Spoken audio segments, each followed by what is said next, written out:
In this video, I'm going to show you how you can analyze how different areas in your fields have been performing over the season by using the Fluorescence Analytics tab. Let's start by clicking the Analytics icon. Start dropping your pins around the field in areas showing different values.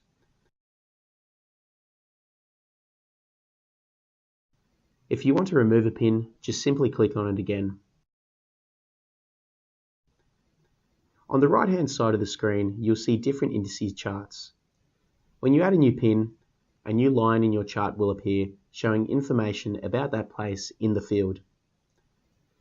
Compare the performance of the different areas over time. You can use this information to target your scouting to find out what is actually happening in that place.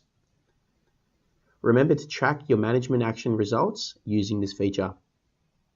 If you want to know more about indices, check out our tutorial video about it. You might find it interesting.